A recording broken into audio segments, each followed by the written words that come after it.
Fala galera ligada aqui no canal SST Online, como é que vocês estão? Eu sou o Léo, sou técnico em segurança do trabalho e esse é mais um episódio da nossa websérie Sextou com NR. Todas as sextas-feiras a gente tem um texto no blog sstonline.com.br e um vídeo no canal SST Online do YouTube falando sobre uma das nossas normas regulamentadoras, em ordem crescente, para não virar bagunça e para ficar fácil de acompanhar. Hoje é o 19º episódio, então, consequentemente, vamos falar sobre NR19. Não sai daí, que a gente vai falar sobre isso agora, se liga!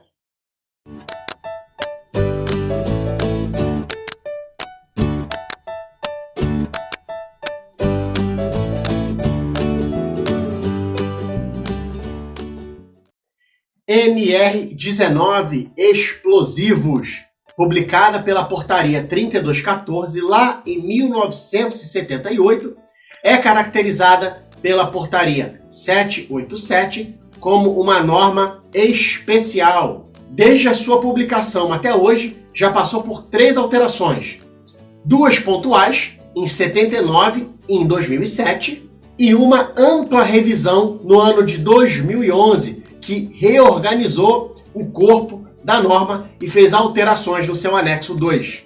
A NR19 é composta por medidas de proteção para os processos de fabricação, armazenamento e transporte de explosivos em geral.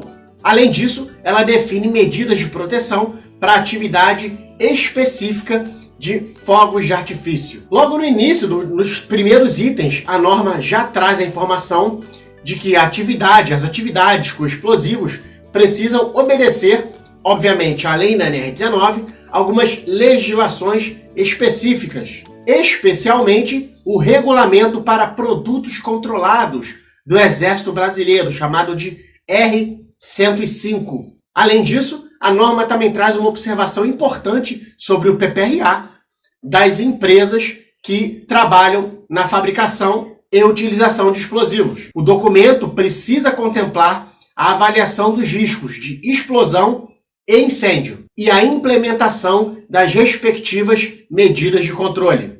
Com relação à fabricação, somente podem fabricar explosivos as empresas que possuírem o chamado TR, que é o título de registro e é expedido pelo Exército Brasileiro. Além disso, os locais dessas empresas devem ser adequadamente separados, divididos entre produção, armazenamento e administração. Os locais de fabricação devem estar sempre em perfeito estado de conservação e adequadamente arejados. Os pisos devem ser de material antiestático e as paredes e tetos de material incombustível, o que é algo meio óbvio quando a gente está falando de explosivos, né? De armazenagem e fabricação de explosivos.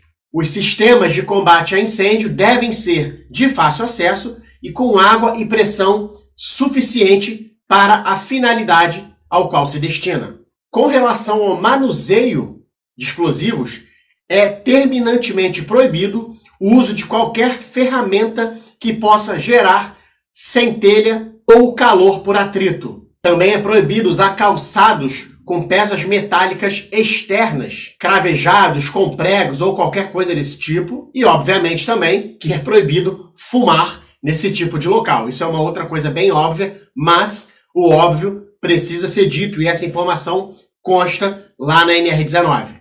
Ainda dentro desse contexto, uma informação importante. Nos locais onde haja manuseio de explosivos, as matérias-primas que ofereçam risco de explosão devem permanecer em quantidade mínima, a menor possível. Material ali para trabalho de no máximo 4 horas. Com relação ao armazenamento dos explosivos, os depósitos destinados a essa finalidade precisam cumprir alguns requisitos. Ser construído de materiais incombustíveis, em terreno firme, seco e livre da possibilidade de inundações. Possuir ventilação apropriada e adequada. Manter ocupação máxima de 60% da área e respeitar o limite máximo de empilhamento estabelecido na NR19. Além disso, a sinalização, como não poderia ser diferente, deve ser adequada, tanto sinalização interna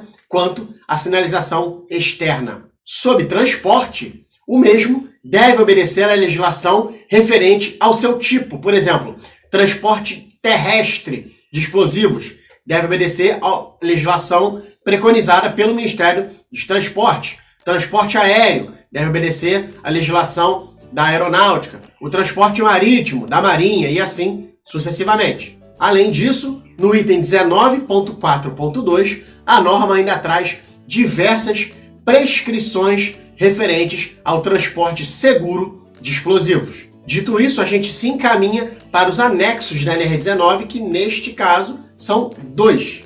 Vamos falar um pouquinho de cada um. O anexo 1 fala sobre a segurança e saúde na indústria e comércio de fogos de artifício e outros artefatos pirotécnicos. É um anexo que se aplica aos estabelecimentos que fabricam e comercializam fogos de artifício e outros materiais pirotécnicos, trazendo orientações relacionadas à saúde e à segurança do trabalho dentro desses estabelecimentos.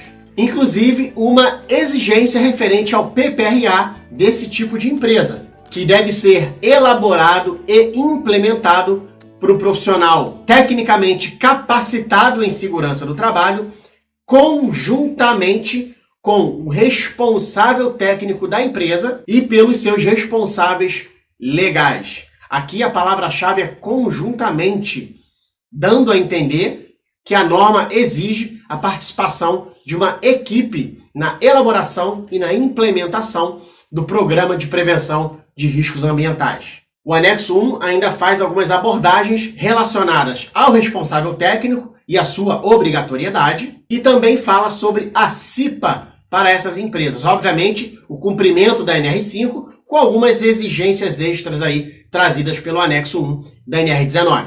Além disso, também traz a informação referente à comercialização, visto que é um produto de uso restrito.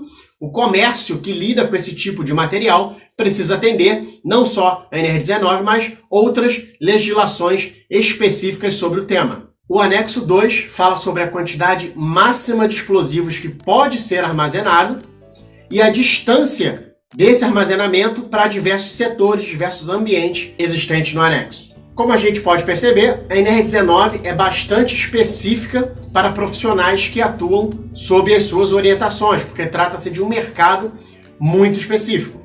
Se for o seu caso e você tiver alguma dúvida, pode deixar nos comentários que a gente se vira daqui para responder. Enquanto isso, eu vou pensando no próximo episódio da nossa websérie Sextou com NR. Um grande abraço a todos e falou!